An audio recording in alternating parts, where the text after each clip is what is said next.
everyone. This is Father Son Galaxy. I am Kerwin, and my guests today are Craig Ligons and Rob Templeton. They are the host of Comic Book Gurus podcast.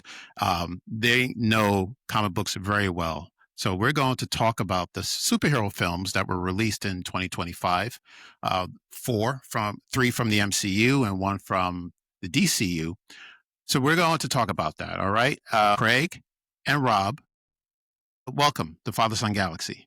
No, thank you for having us. We appreciate this, Kerwin. Thank you so much. No problem. Thank you. So it's an honor. I've been, of course, I found out about you through the Fan Expo Philadelphia. We've been going for the last 4 years. And, every time I look at the panel, I would see comic book gurus. And I love the logo. The logo's pretty fancy. So that caught my attention. But I didn't get a chance to actually attend one of your panels until this past May. And I had a really good time. Of course, we must mention that there's actually three of you. Steph could not make it on this episode, but there was the three of you on the panel, and you guys get along so well. You're funny, and you have this vast knowledge of comic books. So I'm looking forward to our conversation today. Thank you. We're looking forward to having this conversation. And now you had your own panel at Fan Expo, correct? Yes. Were you on before us or after us? I was on before you. Okay. Yes. Yeah, I was on before you, and I think there might have been a panel in between the two of us, and then I came back and sat through the whole thing, had a great time. Awesome. I'm glad you had fun. Yeah, thank you. So I'm glad you think we're funny. Yeah, well, I do. I see. No, I do. So I want to start with, hearing more about Comic Book Gurus podcast. How did it start? Man, well, go ahead. Go ahead, Craig. You want to take it? Well, it's fine. We'll take it. Way back in 2017, in the before times, our executive producer, who isn't our wives, Steve Morrison from the Preston and Steve Show, he's also a big comic book fan like us.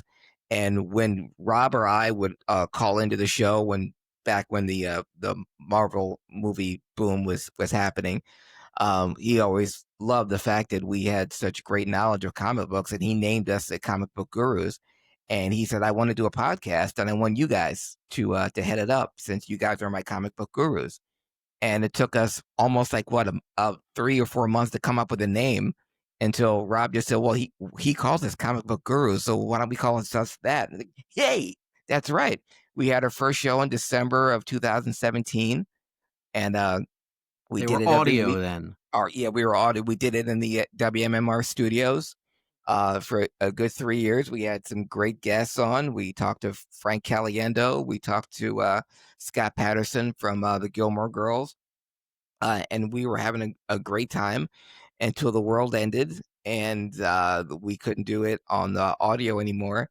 But Steve wanted to keep going because we were still a thing, and the movies were still coming out, and we still have plenty to talk about.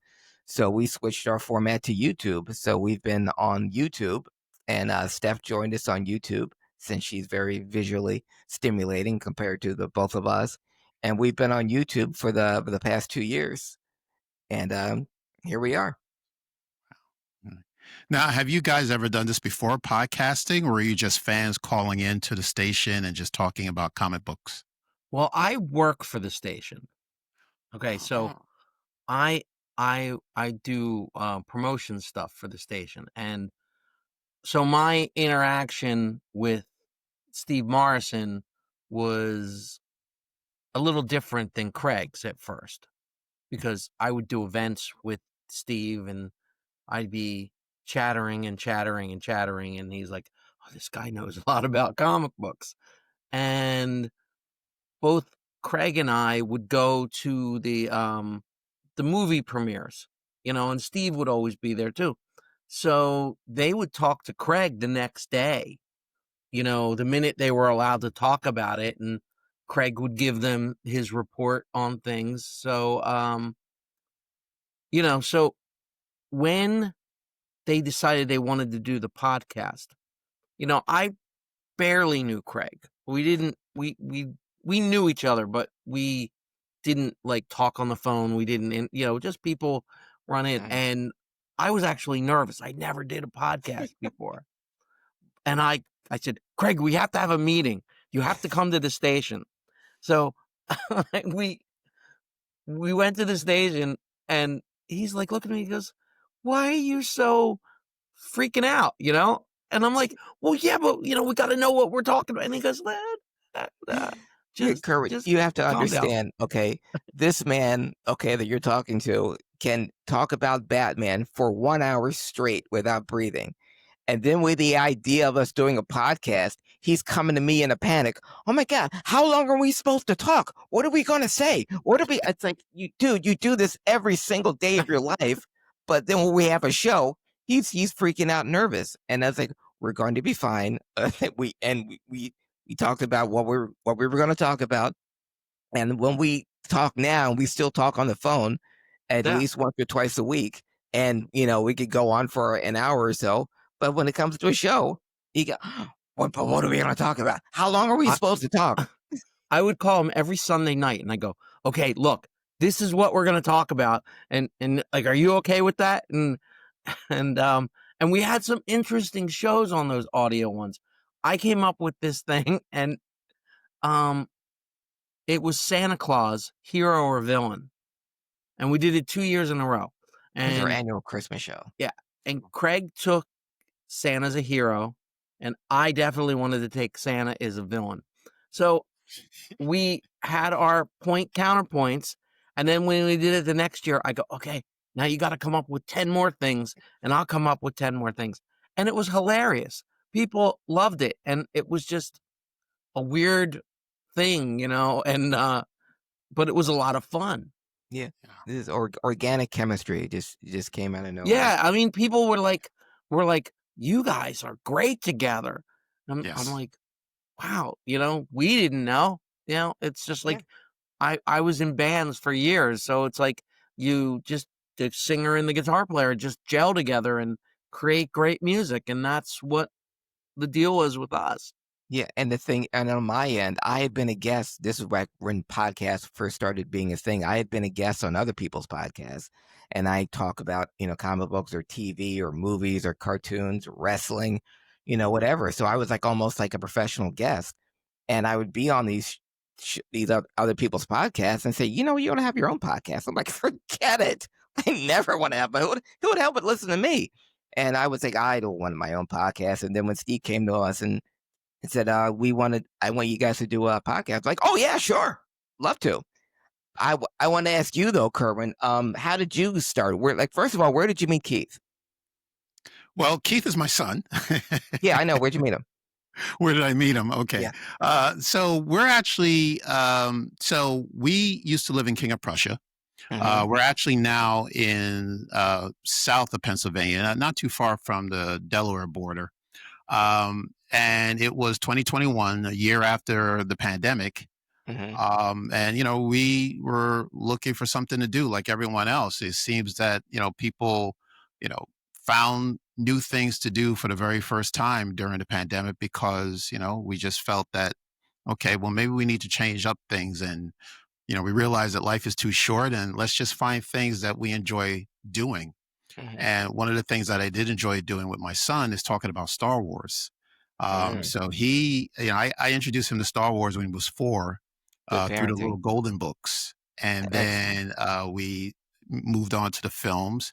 And then The Mandalorian came out in 2019. And we just talked about that at the dinner table. Every episode, the day after each episode would drop, we would just talk about it, at the dinner table. And one day my wife decided to record us doing a review of The Mandalorian, and she played it for some people on Facebook, and we got a good positive feedback, good response. And then my wife said, well, maybe you guys should do your own podcast. And like you, Craig, I was like, I don't know anything about podcasting. I didn't go to school for this. I need to take a course with the Connecticut School of Broadcasting or something. Like I'm not prepared. And she didn't take no for an answer. And then she spoke to a girlfriend who's a podcaster, told her what type of equipment to buy. And she got on Amazon and bought microphones and monitors and everything else. And then one day, as she put the whole thing together, when I was at work. Came home from work, our table was just filled with electronic equipment and microphones. And then I said, all right, I guess we're doing a podcast. So we've been doing this podcast since 2021. Wow. Yeah. And Congratulations. then, Great. That's great. yeah, And you and I've been looking at your Instagram tab. You got some big name guests. I mean, yeah, that's yeah. We were fortunate actually. We didn't know that we were on Star Wars radar. mhm. But someone must have told them that we were big Star Wars fans. And one day we just got an email from Lucasfilm and say, "Hey, I hear you guys are big Star Wars fans. Would you like to receive some gifts, a swag bag?" And I said, Awesome. "I And you said didn't no, believe thank you. I didn't believe it at first because the email came on April 1st, Of course. Oh, okay. April Yeah. Fool's Day, Yeah. Why and would you I believe thought it? Yeah. somebody was playing a joke on us. Mhm. But it turned out it was them, and we got the swag, and then they invited us to a press junket. Our first one was for Star Wars Visions, Volume Wow. 1.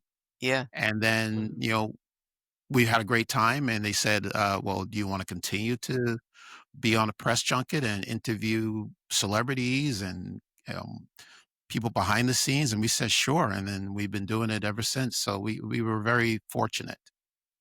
Definitely. That's amazing. I'm Yeah.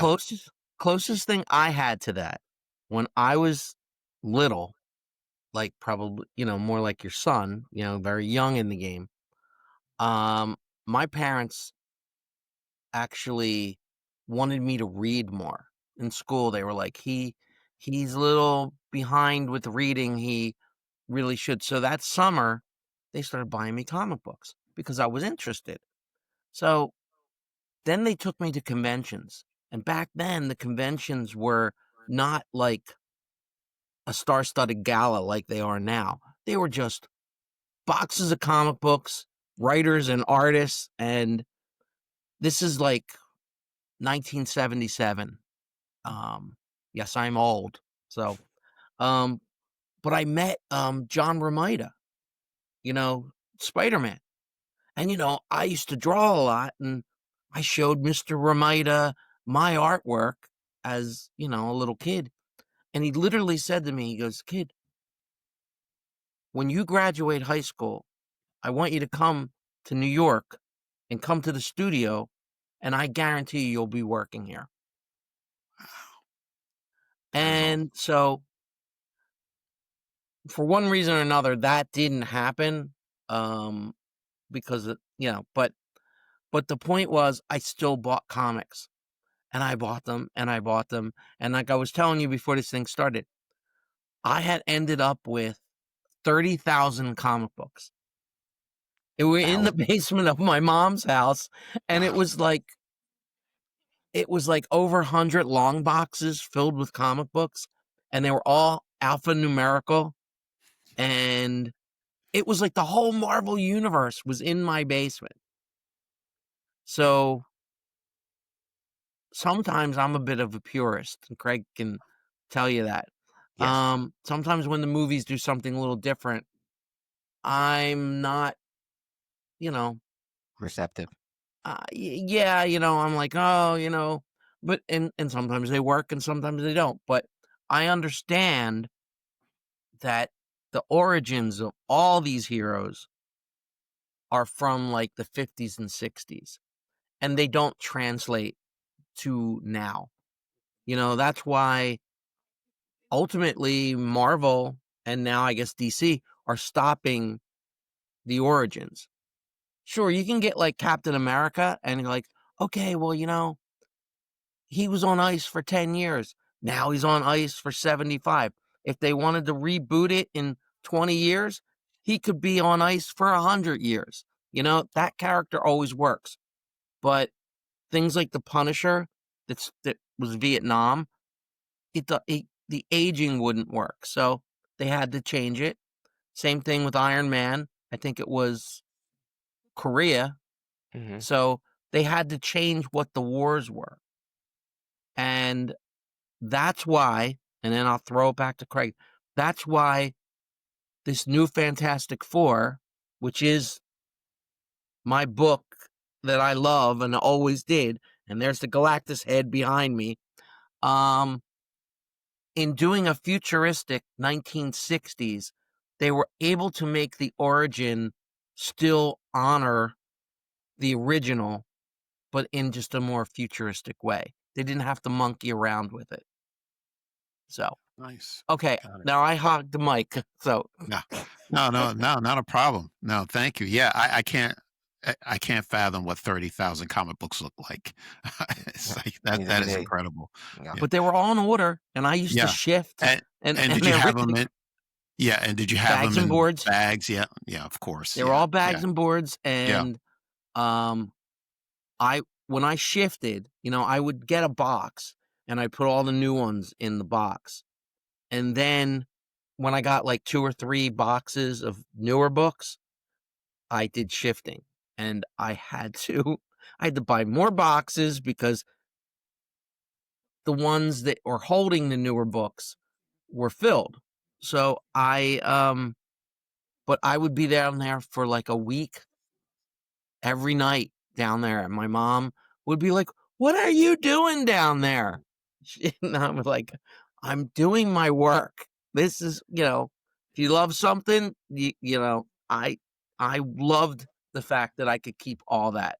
But keeping things in order, it's difficult how you're going to alphabetize them, because you could put Amazing Spider-Man under A, you could put Web of Spider-Man under W, you could put Spectacular Spider-Man under S, or, which is what I did, all Spider-Mans were under S, and then they were done A and S and W.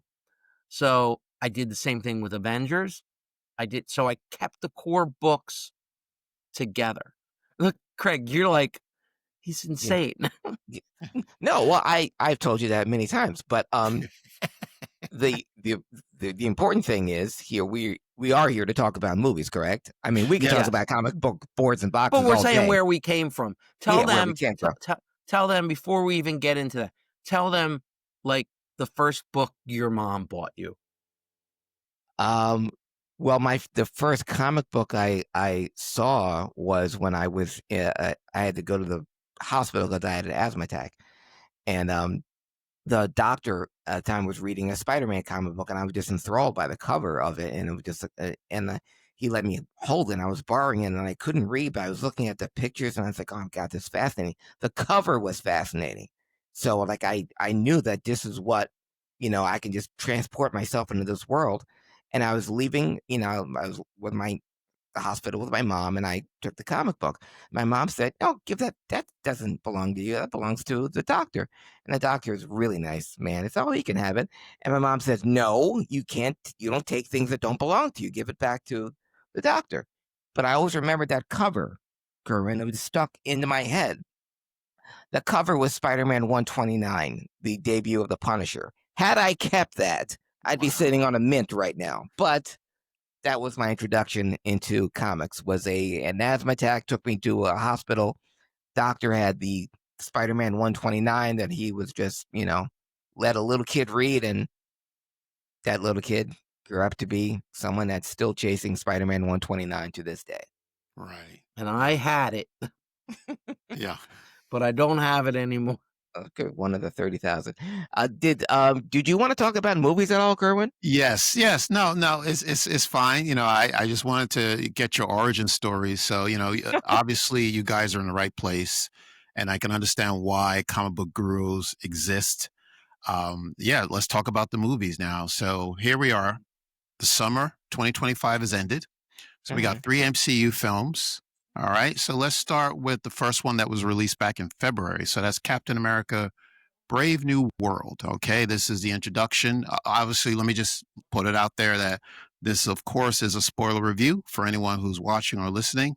All right. But Captain America Brave New World featured Anthony Mackie in his first feature length film. Let's start with you, Craig. What did you think of that film? What did you think of that movie? I was so excited for this movie, Kerwin, and I was so severely disappointed. Not from the quality of the film, very well done, everything. What disappointed me was the fact that I thought this was going to pick up where Falcon and Winter Soldier left off, Yeah. and they didn't. We were introduced to Sharon Carter in Falcon and Winter Soldier as potentially the villain, and I thought, oh, we're going to see her in Captain Marvel and Captain America: Brave New World. We did not. We didn't see any of the Flag Smashers or any of the ones that we got to know in Falcon and Winter Soldier. But the thing that disappointed me the most, though, was I felt that that whole movie was just to sell Red Hulk toys. Because had they not showed that trailer and showed it over and over and over again, had that been just a movie reveal, it would have done a hell of a lot more. But because everyone knew it was coming, everyone in the theater, and we saw it on an advanced screening, everyone was just waiting for the Red Hulk to appear. And that's a terrible feeling to have going into a movie, waiting for the big dramatic reveal that you already know is going to happen. Yeah. Had we not seen it at all, it's like, remember when you saw Civil War? If you had known that Ant-Man was going to be huge, if they showed that in every single trailer, it would have killed it. Yes. But when you saw it for the first time on a big screen, and we've talked about that a lot. yeah, You know, and had they done that had they just made that a movie reveal and not gave it away in the trailer, it would have been bigger than it was. But still, that was my only. I'm picking at nits, but I enjoyed the film. I would have enjoyed it more if I did know what was going to come. Yeah, yeah. What's your take on the film, Rob? I enjoyed it. I didn't like. I was okay that we knew Red Hulk was coming. The only thing this movie was less of a Captain America movie and more of a Hulk movie. It's all the strings that they left behind, with the From leader and the Yeah. Incredible. Yeah. So the only thing we were really missing, which I thought should have happened, was we should have seen the Incredible Hulk. But now, with a little spoiler, the new Spider-Man movie that's going to be coming out, from what I've heard, is we're going to have the Hulk, but he's going to be the rampaging monster Hulk. And the reason is because he can't handle that now. There's She-Hulk, Red Hulk, and so that's going to be where Bruce Banner's nervous breakdown happens. And he's going to be the monster. Okay. Which I've been waiting for. Yeah. I hate Professor Hulk. I hate him. Yeah. He was good in the comic book. There was, I think Peter David was writing the book then, and it was funny, but there was a thing where, the character Dr. Samson, he's a psychiatrist, so he did this thing in the comic book where all the versions of the Hulk were in a therapy session at the same time. And it was brilliant. Those books were really worth every penny. Because before Professor Hulk came, there was a swap. So when he was Bruce Banner, he was the Hulk. And there was a book where he's the Hulk, but he's in Bruce Banner's body, so they could just knock him around. So they had him in a straitjacket, and they knocked him around, and he's like, Hulk's butt hurt. It was hilarious.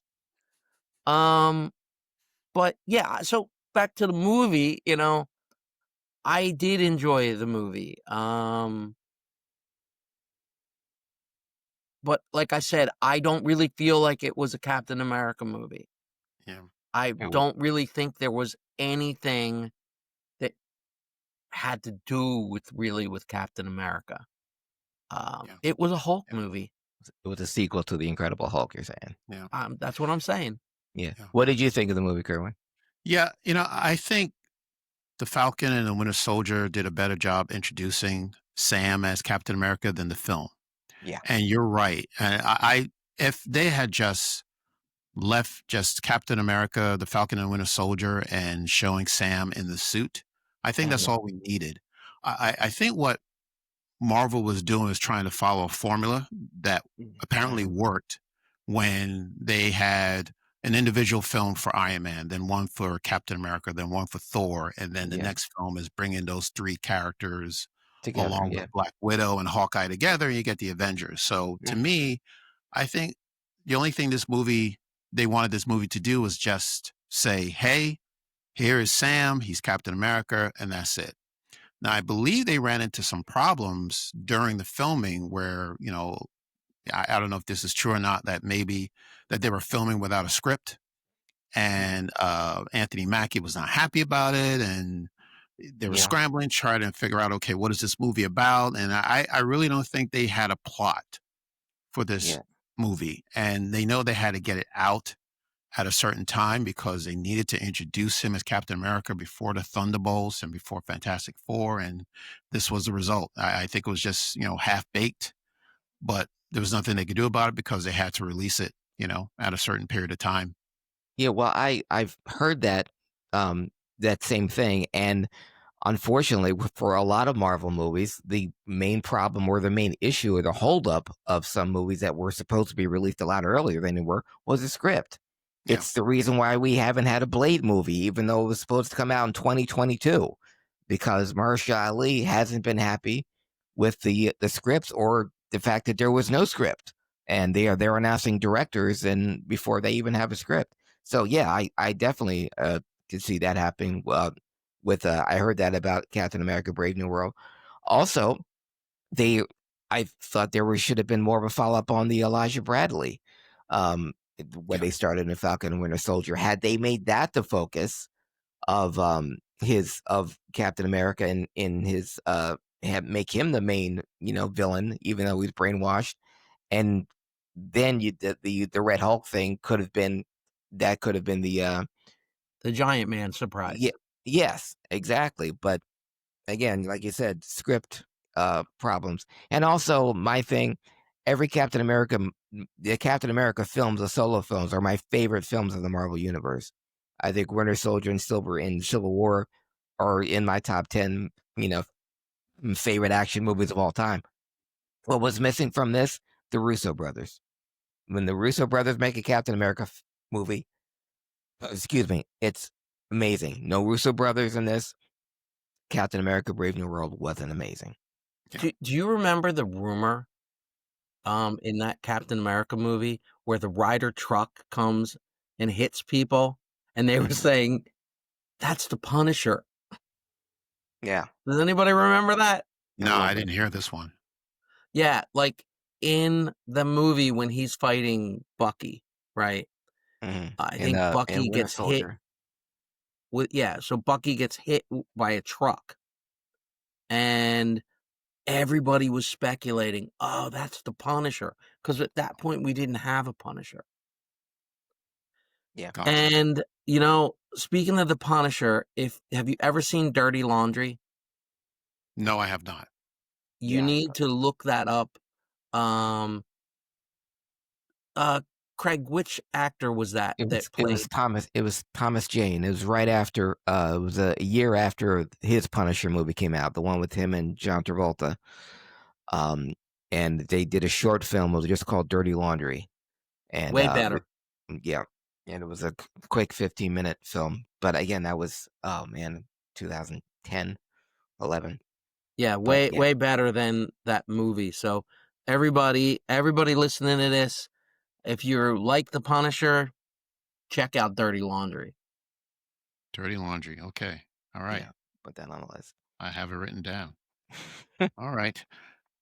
Well, so that's Captain America: Brave New World. So let's move on to the next film that came out in May called The Thunderbolts.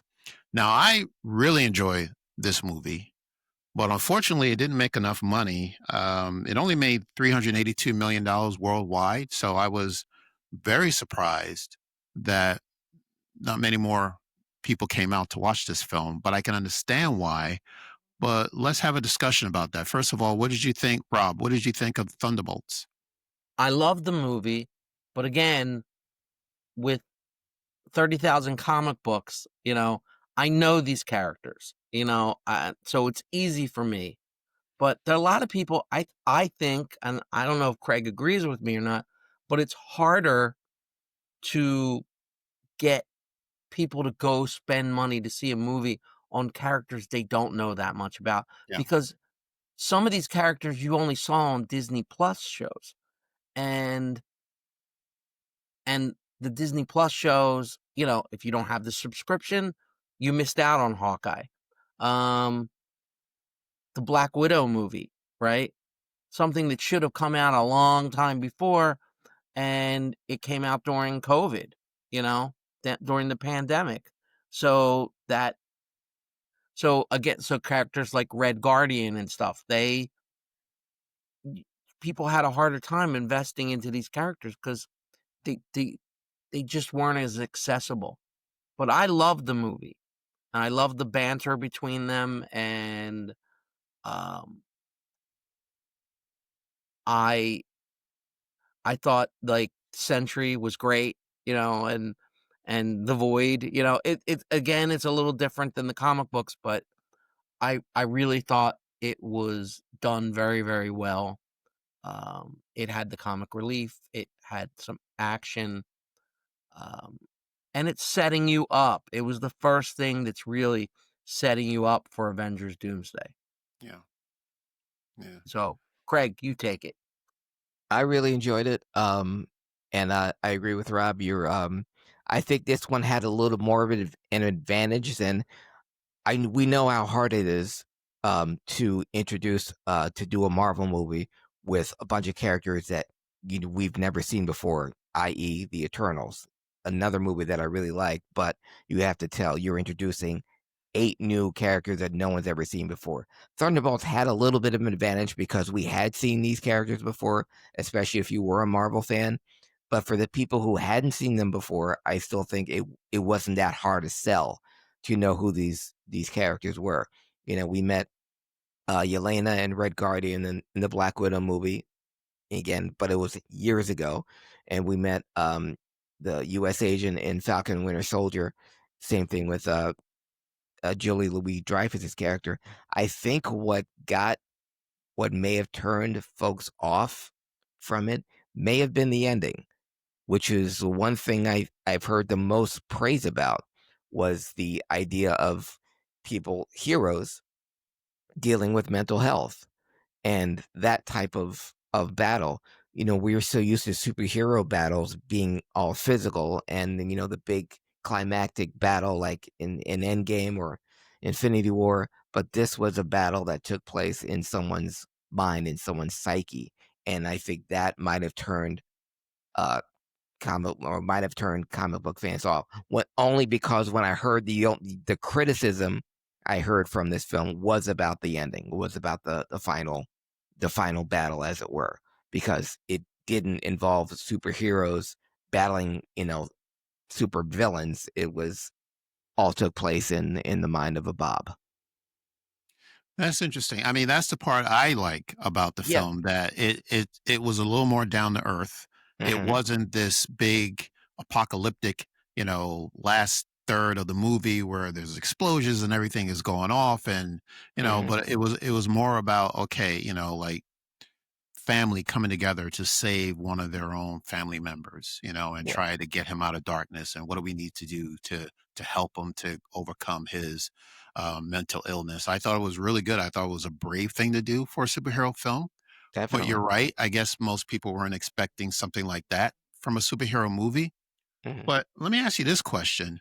Now, does the success of the film, or lack thereof, where it didn't make a ton of money, does it have anything to do with maybe people getting turned off by Marvel because of the last few films that had been released that didn't do very well? Did you think people thought, okay, well, Marvel is on a downhill slope right now, and I'm not interested in going to see another film?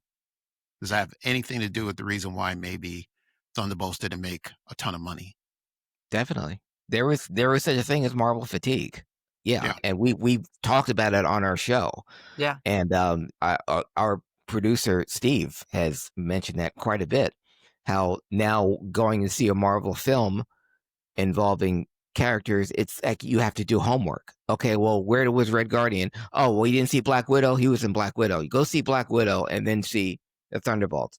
Oh, well, who's that guy? Who's Kurt Russell's son who's with the Captain America?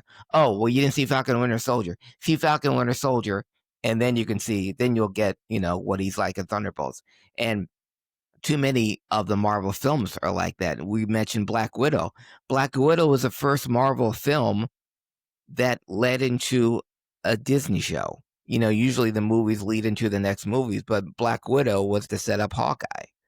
And that's what the departure is. And for everyone who doesn't have Disney Plus, even though they're trying to make sure everyone on Earth has Disney Plus, there's still folks who don't have it. So they're not going to be caught up on all these characters. So yes, Marvel fatigue is a thing, and I think it hit its peak at the wall slam with Thunderbolts, because it wasn't Endgame, because it wasn't the Avengers, despite the Asterisks. So people weren't going to be on board with it, because like, oh gosh, another one of these that I have to watch. Part of that reason is the Disney Plus shows, because the Disney Plus shows were most of them were very poorly put together. Like, I couldn't stand She-Hulk. It just was. I know, but I couldn't stand it. It was just, it's like they made it like you have to watch these things, because if you don't watch them, you don't know. But they weren't putting the effort in. They were just, well, let's throw something out. And it became, people were like, this is horrible. And I don't want to see this. I don't care about this. And it's like, when you say fatigue, I mean, isn't that what happened to the Westerns so many years ago? There were Westerns out the wazoo, and then people got tired of them. They didn't want to see a Western unless it was Clint Eastwood. Yeah. Or John Wayne. He spits on the dogs and does really nasty things. But that's a whole nother episode. Yeah, so I think Disney Plus, you really thought when you got Disney, oh my God, this is going to be thing. I'm going to get to see everything. But it really wasn't what you were. They sold you a bill of goods. Right. Yeah. Yeah. Yeah. I got the impression that everything ties into everything else. So in order Secret Wars was horrible. Yeah. Oh yeah, absolutely. One of the Secret worst. Invasion. Yeah. Yeah. Yeah. Secret Invasion. Secret yes. Invasion. Secret Invasion. Yeah, Secret absolutely. Invasion. You knew what I was talking about. Secret Invasion was horrible. It was put together horrible. And that story could have been a great story. But even in the comic books, I'm like, we know, we're the readers. So let us in on a little bit, but keep it going. Why do you have to reveal it and end it in like 5 issues?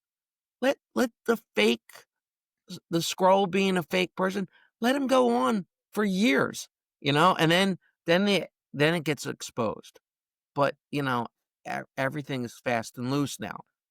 So there used to be, I keep going back to the comics, and I know we're talking about the movies, but there were things that happened in the comic books. Like, do you remember the Defenders? I do. The original Defenders. It was like Doctor Strange, Silver Surfer, Black Knight, Hawkeye, the Hulk, Submariner, Valkyrie Nighthawk as things went on. But the writer of the book used to do this thing at the end of certain issues. There was a knock on the door. Like, if you remember old Saturday Night Live, Land Shark thing, who is it? Land Shark, The people would open the door and it'd be an elf with a gun and he would shoot them. And you're like, what is this? And then that was it. And then you wouldn't see the elf again for like 4 or 5 issues later. And there was, the payoff was not till years later. My favorite thing in comic books of all time, my favorite is there was a comic book. It was I was a Marvel guy, even though my first word was Batman, not mom, not daddy. It was Batman. So there's a love for Batman. Why I can talk an hour and a half about Batman, but Adam Warlock. It was Marvel 2-in-1, Marvel Team Up, and Avengers annuals all connected. And in the Warlock comic book, he meets his future. He meets his, I guess his future self, and he kills him, the younger one. So you see this whole scene, and it's like I didn't realize it was going to happen. It seemed so soon, and then he's like, it's been an eternity, right? And Warlock sucks the soul out of Warlock into the soul gem. Then years later, in these annuals, there's a battle with Warlock and Thanos, and Warlock is going to die, and the other Warlock was there, and he sucked the soul gem. He had soul gem. He sucked Warlock's thing out, and the dialogue was exactly the same. And as a kid reading that, I was like, wow, this is so cool. I had both books. I had both books out, and I'm like, oh my God, the dialogue is exactly the same. This is the payoff. All the 3 or 4 years later, we get the payoff. We see it from the other side. And that's something we don't get anymore. So, Well, I have 2 more questions about the Thunderbolts. One is about the Asterisks. Mhm. Were you surprised at the end that this team now became the new Avengers, or did you knew this was coming? I didn't want to know it was coming, Kerwin. But we live in an age of social media, and the folks that couldn't wait to tell everyone that I tried to stick my head in the sand and not know. So when it was revealed in the film, I was very excited and happy about that. Of course, a week later, it was, everyone knew. And so again, another thing that was taken away from the movie-going audience that already knew what the surprise was. But I did really enjoy it. I enjoyed the leading up to it, wondering what the Asterisks was for and what was it about. Rob, what about the Um, Asterisks? I don't know. I don't think I knew that was going to happen, but you were getting probably sick of me referring back to the comic books. But You they have did 30,000 of them, so I don't see Yes, how I you can't. how I can. remember what I remember. But there was a point where Norman Osborn was running the new Avengers, and it was Venom pretending to be Spider-Man. What was it? Scorpion pretending to be Hawkeye. Yeah. So that was like this political thing. Norman Osborn did that, He was on medicine so he wouldn't be the Green Goblin, but it was like evil Avengers, right? And so Val, I totally got that Val was like going to try and manipulate, twist it around and go, oh, this is the new Avengers.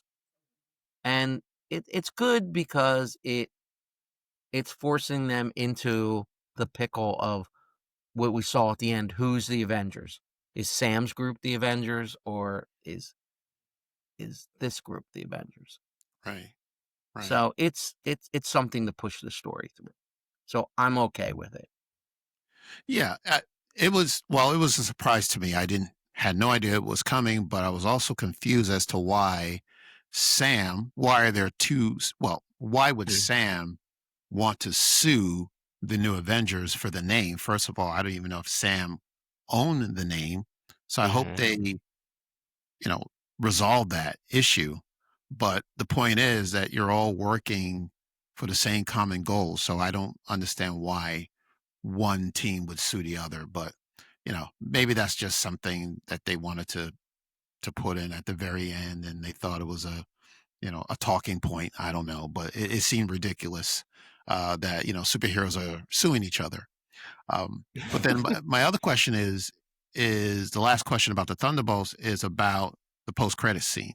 So we have the team, they get this distress signal and they're at the monitor and they see this rocket ship hurling towards Earth, I'm assuming, and it has a Fantastic Four logo on it.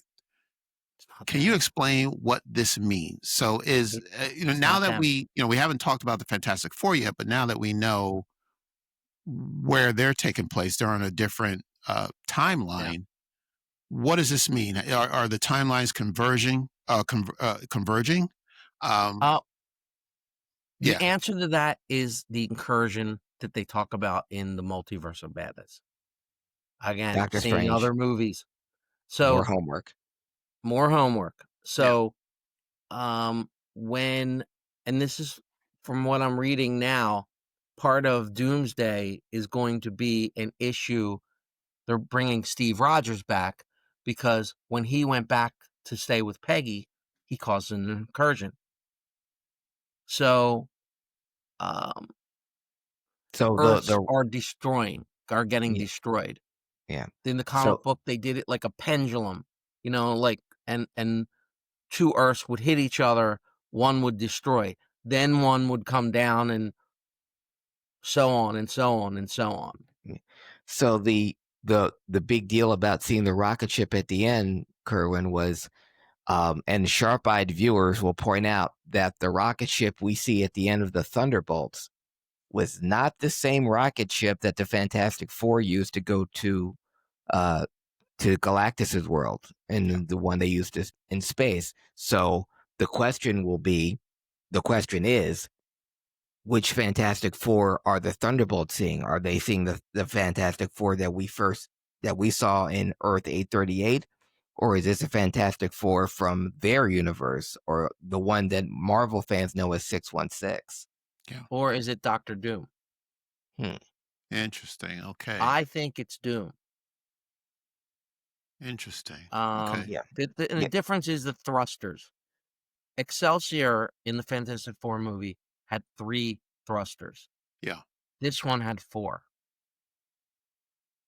Maybe it's nothing, but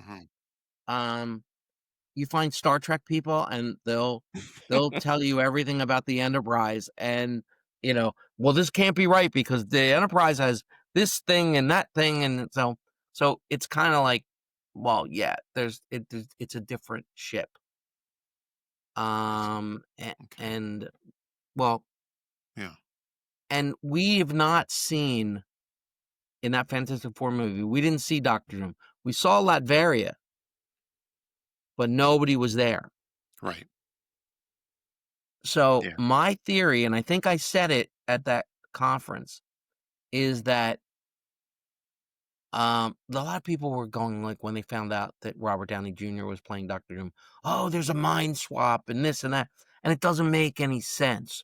But what makes sense is, to me at least, what if every Dr. Doom is Robert Downey Jr., but in some worlds he's adopted?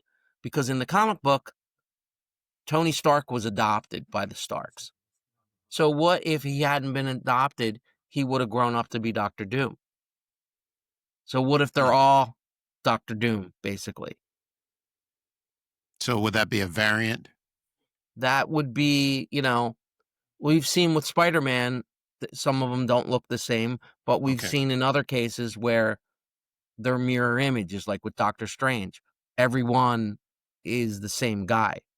So just imagine your life is going, and in this world, you take a left turn and somebody else takes a right turn. So if you're adopted, because if you watch Endgame, when his dad is talking to him, and because his mother's going to have the baby, the timeline is wrong for when the baby's going to be born. There's another Stark called Arno Stark.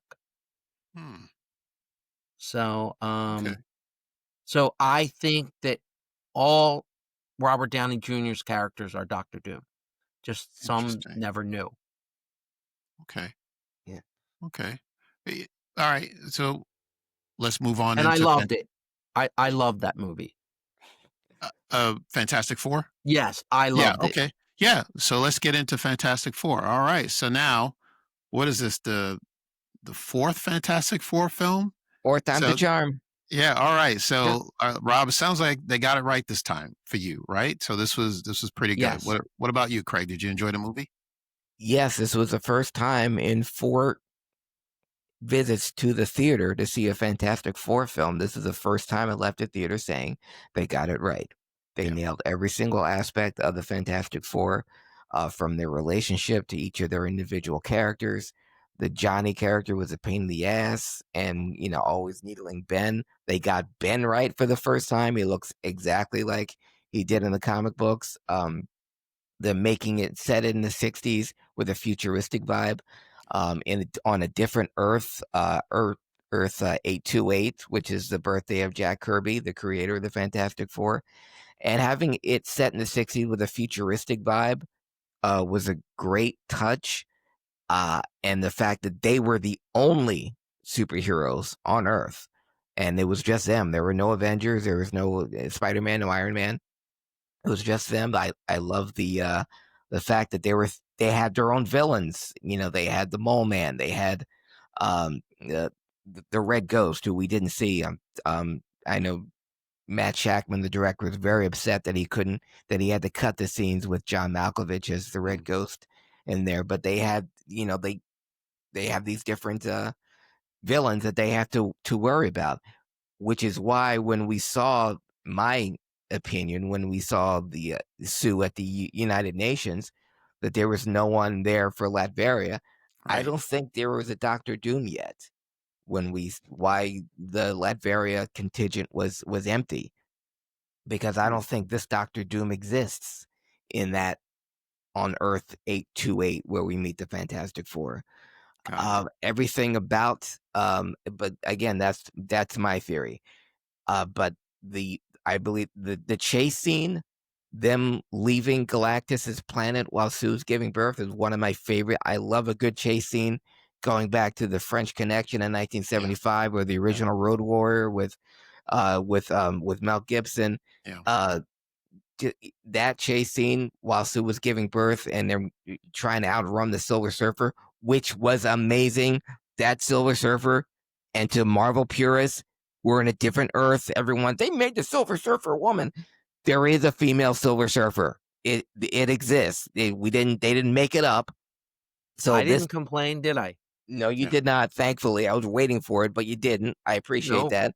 But Julia Garner nailed it. This Silver Surfer was absolutely amazing, and loved everything about the film. It's what a Fantastic Four movie should be. They went to space. All 4 of them are astronauts. That was always looked over in the previous 3 incarnations of Fantastic Four. But this was a movie I was very much looking forward to, and it's rare when a movie I'm looking forward to actually delivers. I haven't been able to say that about a Marvel film in a long time, but Fantastic Four did for me. Yeah. Yeah, this was a really good movie for me too. You're right. Everything that you said, I thought the performances were very strong. Vanessa Kirby was a standout. Like she did the mom thing. Like any mom who find that their child is threatened by somebody else, they're just going to go, kill her Exactly. mode. And I love that. Anything that she needed to do to protect her child. Mm-hmm. Galactus looked great. Thought the visual effects looked very good. Nailed it. Yeah, the Human Torch. They didn't really give too much of Johnny being a playboy, which is great because I don't think it was necessary. But it did. But they did show you that Johnny is a wolf, because he's even trying to mack on the Silver Surfer. So Yeah, right, exactly. Which did is show the that reason part. why, yes, Silver Surfer needed to be a woman, because that was his fascination, and that's what drove him to learn more about who she is and what is her background, and translating her language. Like, what does this mean? So I really love that for Johnny. Like, he wasn't just there. He wasn't just like a face. Like, he didn't contribute to the group, and he did. So I love that. And the thing I would say Go ahead. I wish there was more. I could have, could have seen more of the thing, but I thought Yeah. what they had was very good, and I love the relationship they're starting to form with Mhm. the Mhm. school teacher. And I like the scene where they're at the synagogue, and um, you know, my my son Keith brought up the storyline in the comic books, I believe, or either in previous Fantastic Four films or in the comic books, where Ben Grimm had his very self-conscious of how he looked, Mhm. with as the thing. Um, and he had a relationship with a woman who was blind, Mhm. and of Alicia. course the two of them worked very well together because she couldn't see what he looked like. But Mhm. I'm glad they didn't bring that storyline, that character into the story, that we had someone who actually sees him for who he is, adores him, the way Mhm. he looks. I'm just glad for that. So I hope I that I there's a don't I sequel. No, Yeah, I go ahead. think you're gonna get Alicia. They're married, she's the one, that's Mhm. but the thing about The Thing. makes that comic book difficult to translate is it's a very fine line from being hokey because it's family, it's a family. So you wanna try and bring those family elements, but you don't want it to be like the Osmonds. You know what I mean? It's like, and it's very, very difficult not to, like, well, they're adventurers, they're scientists, but they're a family. Yeah, And I said from the very beginning that the reason this thing was called First Steps is more so because of Franklin. Franklin is the most powerful mutant ever. correct. And and if you read Secret Wars, the second Secret Wars, the one that this is based on, at the end, Franklin will go off with the Fantastic Four because his power is to create universes and planets, which is why Galactus wanted him, Yeah, because then he could sustain him. He wouldn't have to go and search for planets. He could just, Franklin could just make them. So, very, very powerful, and his character will be a big, big deal. And I think they might just have to age him up a little bit. But to go back to um the thing you were saying about the thing, right? Mr. Fantastic can stretch, but he can look human. Invisible Woman can look human. Human Torch can shut it on and off. They did a thing in the comic book where it the thing actually had a battle with Ben Grimm, and he killed Ben Grimm. So he was the thing, and he couldn't be anything but the thing. mm, And then That's right. Reed tells him, he goes, well, not knowing, he goes, you could always change back and forth, but because you were so self-conscious and felt so like bad about yourself and everything, you couldn't do it, which was one of the reasons you were afraid that Alicia wouldn't love you if you were, if you were like everybody else. mm, Hmm. And now they've changed they changed that a lot, yeah, but I mean, even Stan Lee, when he created the thing, those characters were all made from insecurities and things when you're a kid. It's like you feel isolated. I was picked on as a child, so I identified with the thing right away. yeah, You want to be that guy who can fight all the bad guys off because you're treated so badly. People look at you, oh, he's a monster. He's hideous, and you feel bad. So he never not wanted to be the thing because he felt like he wasn't valuable as Ben Grimm. yeah. And Well, that's kind of some of the insight of that character. yeah. Yeah, well, I mean, this is not an origin story, obviously, No. the Fantastic Four. And maybe Ben has gotten past that point where he is self-conscious of how he looks, and he is he is in a place where he's accepted that he's a thing.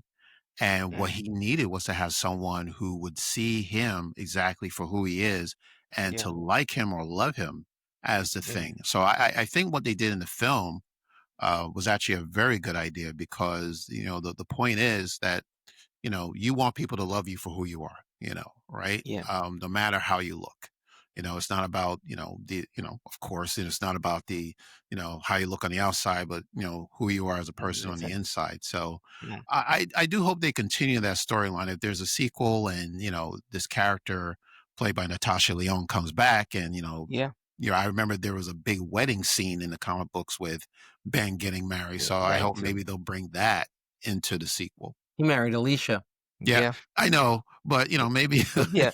But yeah, I hear Yeah, exactly what you're saying, Kerwin. I like yeah, the fact that this was not a blind woman, but she still yes, saw the goodness in Ben. There was a great scene where Ben was walking down Yancey Street, and back when they had in the 60s, when they had the TVs in the window, and he saw the early pictures of him um look, and when he saw himself and how he used to look, that little pang of melancholy got to Mm. him, and that was a yeah, great scene.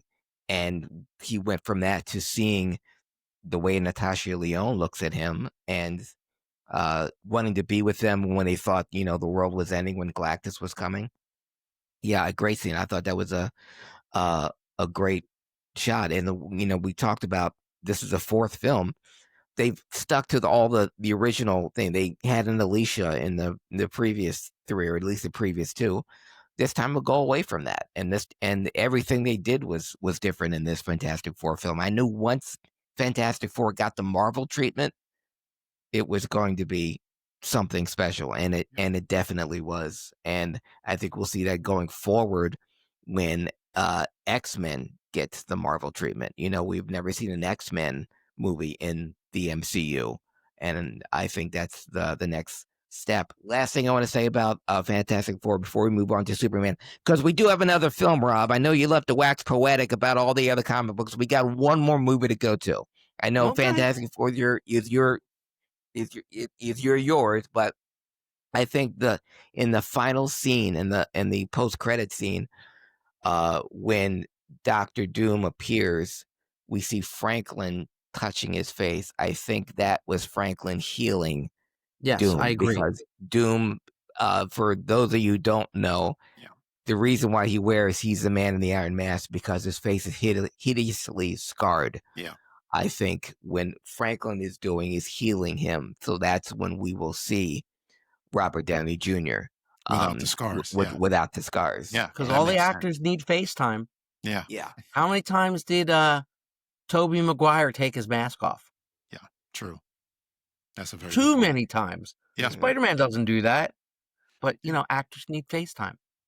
So No, I get it. they I, have I to. like that idea. I agree with you on that. Now, okay, so we have these three Marvel films. Okay, there's the next, outside of Spider-Man, which I believe will probably tie into to Avengers Doomsday. But do you think these three films have you prepared for Doomsday? I feel that I still don't know what to expect for Doomsday.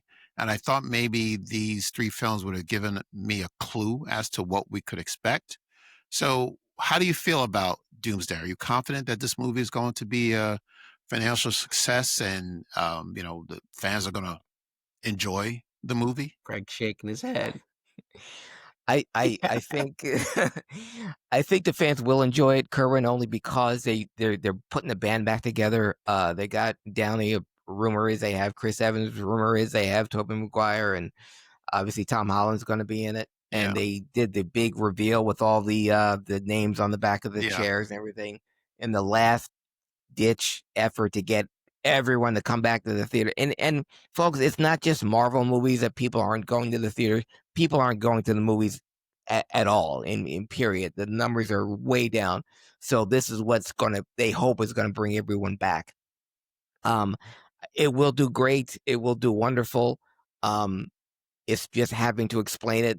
There are only going to be 2 Marvel movies next year, Spider-Man Brand New Day and Avengers Doomsday. So setting it up with Fantastic Four, Spider-Man will be the next one.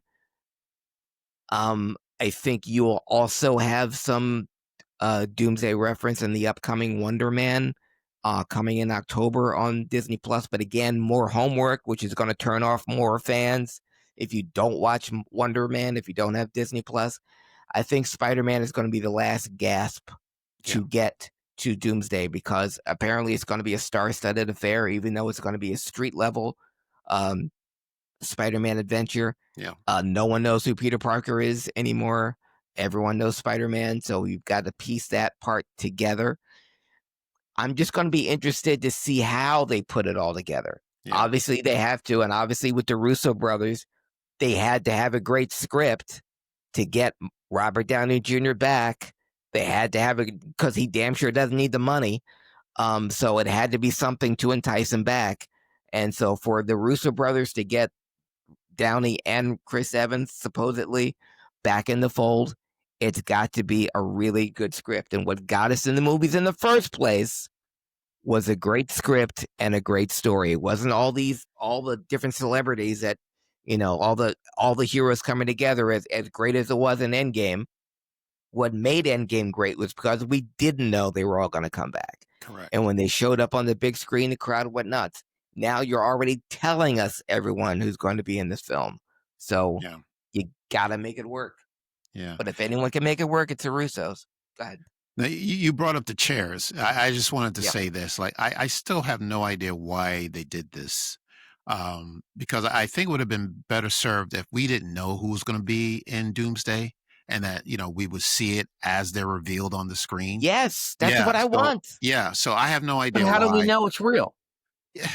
Well, I mean, How do we know that? they spent 2 hours going through each chair. Yes, I understand, but I also saw them where they were like The Rock, and they had other people's names, and and they were ridiculous names, people that are not going to be in the film.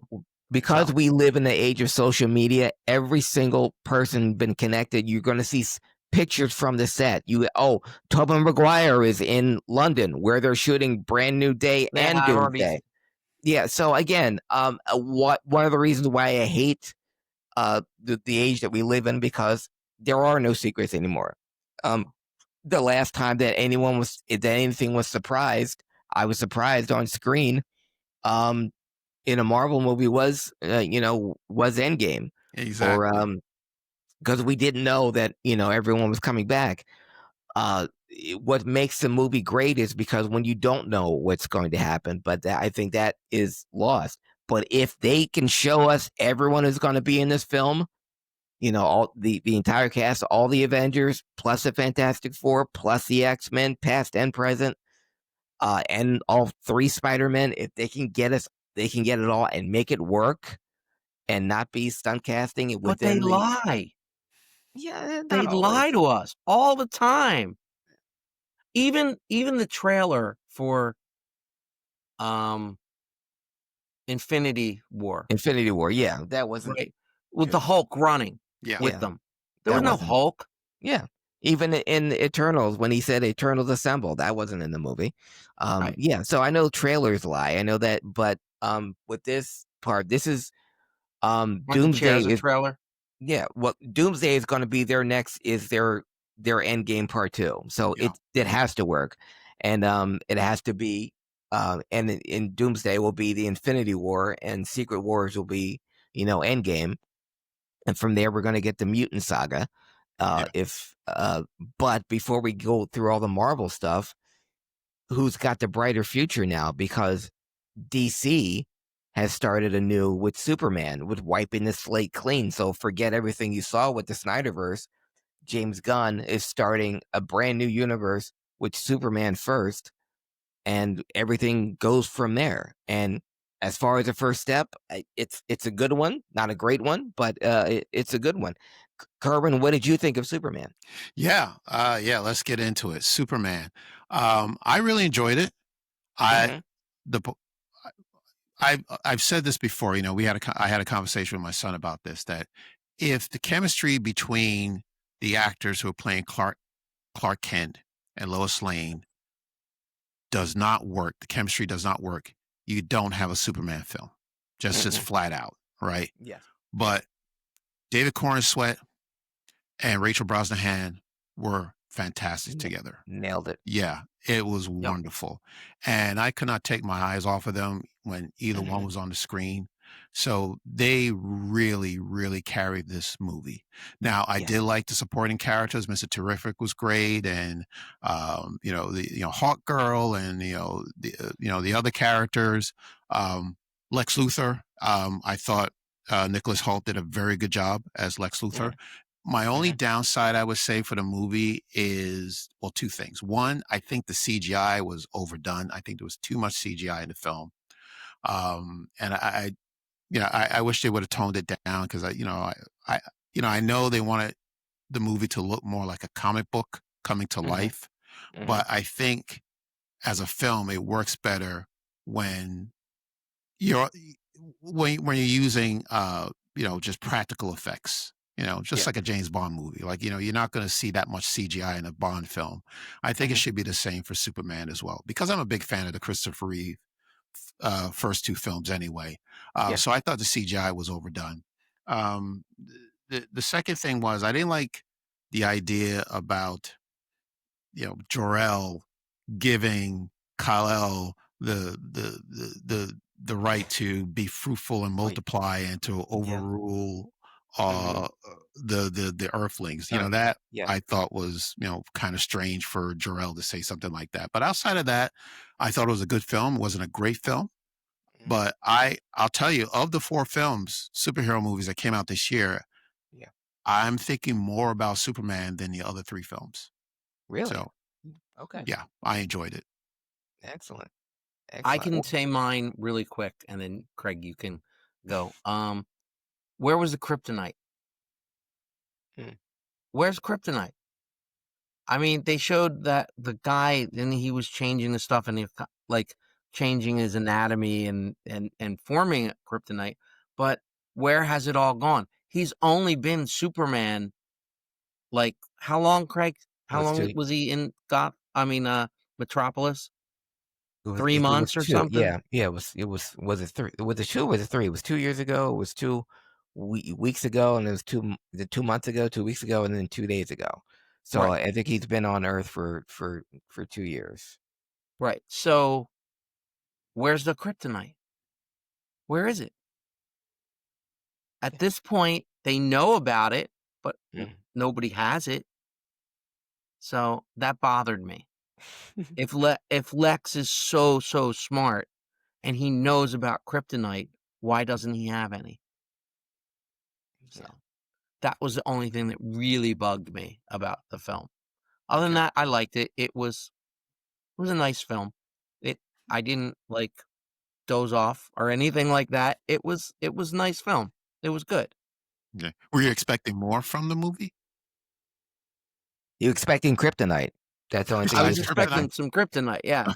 But and you didn't even give us a Kryptonite popcorn bucket, which would have been great with all the special popcorn buckets. At least the soda thing that with straw was Kryptonite. I don't know. It would have been cool. But what did you think of Cornsweat's performance as Superman?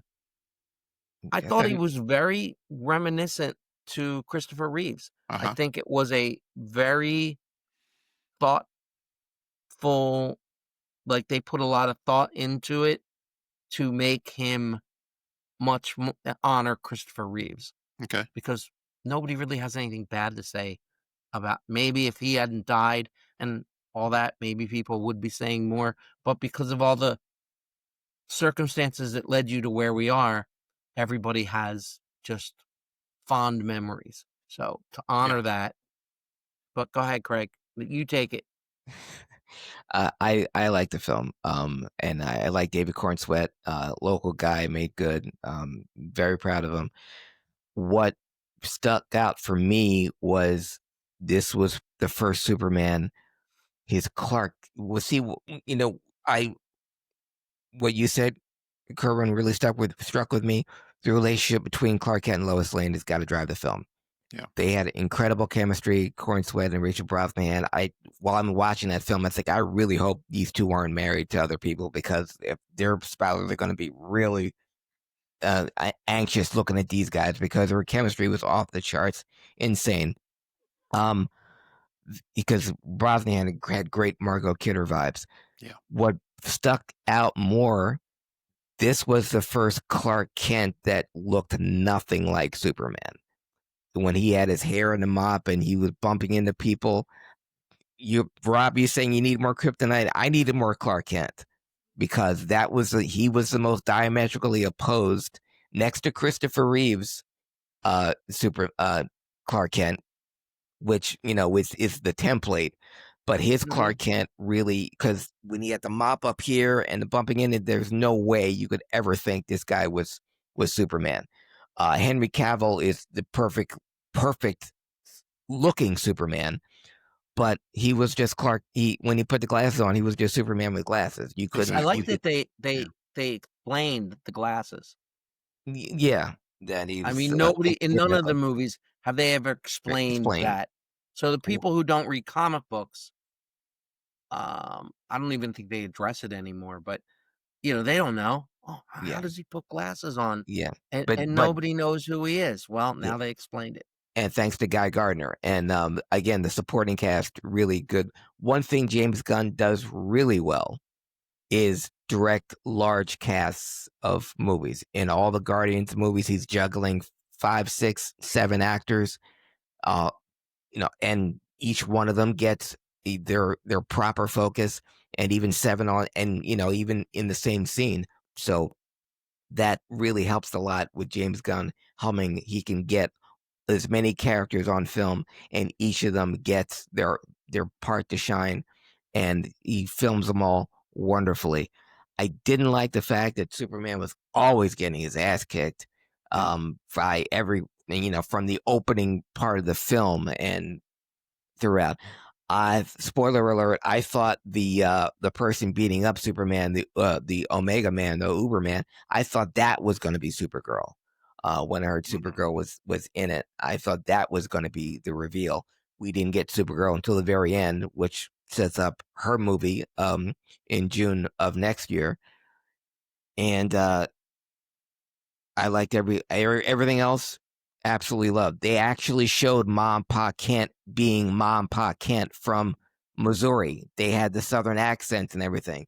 Nothing against Diane Lane and Martha Worth, who played the original in the 78 Superman. They were all, salt of the earth, but these were like country folk, that lived in Smallville, that didn't, Clark, can you hear me? Yeah. And like, that's a Kansas mom whose son went off to the big city, and she's trying to talk to him through these newfangled devices. And Pa's being Pa. Pruitt Taylor Vince nailed Pa Kent. He doesn't have to be Kevin Costner. He doesn't have to be Glenn Ford. He can be a guy from Kansas who found a baby on the side of the road, and now we're going to raise him. That makes more sense than anything that, the previous Kents did. What's up with Howdy Doody being a ladies' man? The ladies, the LL Cool J, the ladies love Cool Jimmy. Man. The Skylar Gisondo, Jimmy Olsen was the one we definitely have never seen on film before. Yeah. Now, I will say, comic book fans will know that Jimmy Olsen, while not a Mac, has contacts all around the city, and he talks to everyone. He pretty much knows every, professional woman in Metropolis, because they frequent crime boss establishments. And in the comic book world, he knows everyone. He and Selena Kyle were close, because Selena gave him a good story once. So, but exploring the LL Cool J, Ladies Love Cool Jimmy, part of Jimmy Olsen, we've never seen before, folks, but it does exist. So, and we don't need to see it. No, that I know that made Rob very uncomfortable. Why is everyone fawning over this guy? He's Jimmy Olsen. He's nobody. I was cool with it, because, they were just giving Jimmy something to do. Like usually he just pops in and pops out. He says, yeah, okay, Chief. Yeah, Chief. No, Chief. Yeah. And then walks out. But at least they gave him, he was a reporter, so he's getting the Yes. story, and I Mhm. like that he and And Eve getting the Pepper ladies. Parker. Yes, exactly, and he and Eve were working together to take Yeah. down Luther, so I was cool with it. Yeah. The only Yeah. thing that bothered me is that no one yelled out, "Miss Tessmacher!" Yeah, I how was about waiting that? for that Yeah. the whole movie and didn't get it. Yeah, that's good. I'm excited for the DCU. I Mhm. was not a fan of the Snyderverse, and Woo! I'm That's not, Me my neither. jam. and I'm not. I'm just glad James Gunn. He seems to have a plan, Oh, and he he's does. moving very quickly because we already Mhm. know that Superman 2 is already announced. Yeah. Um, there was this artwork that was put out with Luther in a suit, Yeah. and Superman is Miss leaning up against him holding a wrench. Do you Mhm. have any idea what that means? Does that Yeah. mean anything? Yes, it does. In the artwork, you saw Luthor is wearing his super suit Yeah. to combat Superman. It was made by Luthor Tech, and he's battled Superman like toe to toe in this armor that he's made. And the screwdriver is pretty much Superman saying, "I'll just take this apart." But that was the tease. So we're seeing Lex's battle armor, which we've never seen in a live action Superman film. It's all over the cartoons, but that's a big Easter egg for all the diehard Superman fans. But I agree, Kerwin. Gunn has a plan. Peacemaker, that's on HBO Yeah. Max right now, is pretty much the direct sequel to Superman because they mentioned at least in the last episode. Sorry, I have a cat. She has a contractual obligation of being on camera. I'm trying not Okay. to let her. Sorry about that. No problem. But Peacemaker mentioned in Peacemaker they mentioned the Metropolis incident. So Ah, that is a thing in the Gun universe. So we'll have Peacemaker, Supergirl Woman of Tomorrow comes out June 26th of yes. next year. Yeah. They've announced Superman 2, the season 2 of Creature Commandos, Yep. also by James Gunn. That cartoon ties in with the Suicide Squad, which ties into Peacemaker. So yes, Gunn has a definite plan, something that many folks in Marvel had back in 2008, but that plan has kind of gone off the rails or have gotten too proliferated because we have so many uh, n- Marvel movies have so many endings that we never got a resolution to. Yeah. I mentioned earlier about Falcon and Winter Soldier, the Sharon Carter. We never got a solution to that. At the end of Shang-Chi with Captain Marvel, and we never got a solution to that. We're still waiting I on think that one's coming. or even the Doctor Strange with the third eye. Hopefully, we'll get a solution to that. I We think saw she's working with Doom. That's what they're okay, saying. or Harry Styles at the end of the Eternals as Star Fox, Thanos' brother. We got no solution to that. Brett Goldstein as Hercules at the end of Thor. We don't have a resolution to that. All Yes. these, hanging. But Gunn, everything is going to connect to everything else. So Yeah. he's not going to, having been on both sides, he's not going to make that mistake, quote unquote mistake that Marvel has been making. Yeah. So, Rob, I recall there Yeah. was a time when we had a Supergirl movie back in the 80s. Helen Yeah. The, Slater. the less we talk about that movie, the better. But Yeah. Yeah. when I when I I saw found that out movie in a about theater. this Supergirl, well, we could talk about it. Well, this Uh-huh. Supergirl movie that's coming out next year, I'm really excited about it, and I have the At comic least book. one of us is. Yeah, I have the graphic novel here. Yeah, Woman of Tomorrow. I hear is great. I have not read it yet. I have. But if you've read it, Rob, not Yeah. to give any spoilers away, are you looking forward to Supergirl next year? Only thing I'm looking forward to in Supergirl is to see what they do with Lobo, Hmm, got it. Played by Jason because Momoa. Jason Yes. Momoa is now going to be Lobo. Right. Mhm. And that is the role he always wanted. So we'll see what he does with it. But yeah, so Lobo's gonna be her like traveling partner, kind of like, Yeah.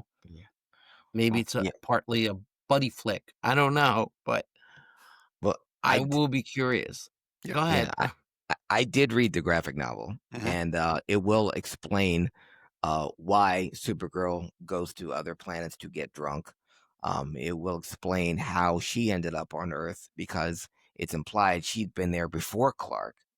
So she's got more time on Earth, and because she and Crypto have formed a bond that Clark and Crypto obviously have not. But we're going to see how Supergirl came to Earth, the problem she had dealing with the loss. She and Clark both dealt with the loss of their parents very differently. And because Supergirl didn't have a mom, Pa Kent, when she came to Earth. And it really deals how we talked about with Thunderbolts dealing with mental health. Supergirl, Woman of Tomorrow will be how a superhero deals with trauma, or how a person deals with trauma who happens to have superpowers. Hmm. And so Well, we'll see. talking about a James Gunn movie that was that Brightburn. Did Yeah. everybody see Brightburn? I did not. Brightburn is what if Superman was an angsty teen who, when he didn't get his way, he killed people. Hmm. Because he didn't know he was Superman. Because he didn't know Because he had didn't know, and he had all this power, and he Hmm. used to sneak in and look at girls in their bedroom, and stuff that a teenager might do. Yeah. But being Superman, he could do more. But one of the things I wanted to say is, if you watch the end of Brightburn, Superman characters floating way up in the sky, right? It's very reminiscent when you watch Thunderbolts to seeing the void up in the sky. Craig, would you agree? Yeah. The Yeah. visual is very similar. Somewhat. Yeah. So now you got another one on your list. All right. Yeah. I have Brightburn and Dirty Laundry. Got it. Yeah. Not necessarily in that order. Yeah. Did Okay. we cover everything, Kerwin? Did we I, anything else? I think we did. If there's anything else you want to talk about, but I think the DCU is in the right place, and I have not been this excited for DCU films since. Let's go back. The that Dark would be Knight, maybe. Dark Knight. Yeah. The Dark Knight. The Dark Knight for me is like a masterpiece, in my Still is. opinion. So I'm really good with the direction that James Gunn is going, and like I said, he's moving very quickly. So. Mhm. And he's only doing this because he knows where he wants to go. So I'm excited Yeah. for it. Kerwin, do you know when you guys were talking about the differences between Clark Kent and Superman? Yep. Well, when you watch The Dark Knight, he was a great Bruce Wayne, but not so much of a great Batman. I would agree. Yeah. Yeah. And most of the time they get the Batman right and the Bruce Wayne wrong. Yeah. And this time they got Bruce Wayne right. But Yeah. I still love those movies, but he was a great Bruce Wayne, but he was kind of silly as Batman. Yeah. Let me tell you something. Yeah. It was the voice. I think I don't know why they had to change the voice. Well, I guess you have to because you don't want people to hey, that's Bruce Wayne. That guy sounds like Bruce Wayne. But type they, of thing. they They never got the voice right. Yeah. But they did in the best Batman of all time, in Ben Affleck, because they made it part of his mask. I see. When he talked, how they finally explained how Superman and Clark Kent are different because of the glasses. Yeah. They have no glasses. Why Batman's voice is so deep? It's because of the mask, the voice modulator that we saw Alfred working on in Batman vs. Superman, which again proves my point, how Ben Affleck is the best Batman of all time. I hear you, Michael Keaton fans out there, and you're not old enough to remember the firestorm it caused because no one wanted Michael Keaton to be Batman. I True. thought when they announced Michael Keaton as Batman, they were doing a movie version of the TV show. I thought that'd be perfect because Michael Keaton's a comedic actor. He's funny. If you want to do a Batman with the bam and the pow and the sideways hideout, he's perfect. A serious Batman? No one outside of Tim Burton wanted Michael Keaton to be Batman. Yeah. That's why. I'm going to quote Big Bang Theory, Adam West. What's an Affleck? Exactly. Yeah. Because Adam West still thinks he's the only Batman. But yes, we can leave on that note. Grade A West. bring in. Thank I you. don't want to turn this into another podcast. We've already gone an hour and 45 minutes. Oh, wow. Okay. Well, it went fast. So, look, I'm so glad I brought you guys on because you are the experts about comics and films. So I hope we can do this again. Maybe we can, if Wonder Man comes out, if it's something that worth discussing, I'd like Yeah. to bring you guys back. Most definitely. And programming note, later on this month, I think September 25th on Disney Plus, roll your eyes.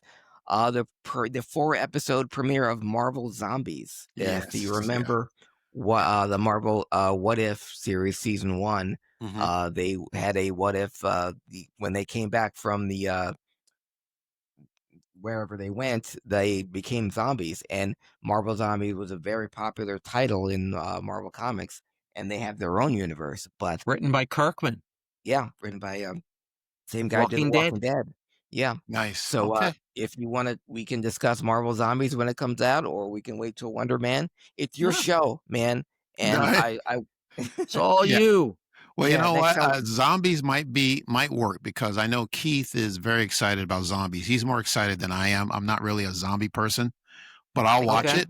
If he's interested, I'm interested. We'll watch it. We'll see how it goes.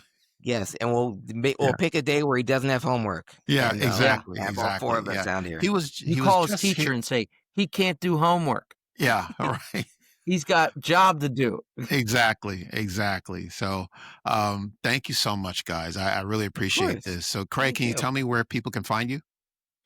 They can find us at Comic Book Gurus on Facebook. Our Comic Book Gurus Facebook fan page has 22,000 followers. So please like us or give us a follow if you want. We're also on Twitter at Comic Book Gurus. And find us all of our old episodes on YouTube at Comic Book Gurus Podcast. We have our own YouTube channel. So please give us a look and like, comment, and subscribe. Nice. Yeah. Okay. And Rob, I guess same thing or He any place else? covered it. That covers it. Okay. All right. Thank you. So you can find us everywhere you get your podcasts. We're on all the streaming platforms. We're on Facebook, Instagram, X, TikTok. So thank you very much, everyone, for listening or watching this episode. So again, this is Craig Lagans and Rob Templeton of Comic Book Gurus. Thank you once again. Give my best to Steph. Hopefully Definitely next time we come together that she'll be with us. Okay. Yeah, I it'll hope be so great. too. All right. So thank you again, everyone. Until next time, take care and we will see Thank you again. you.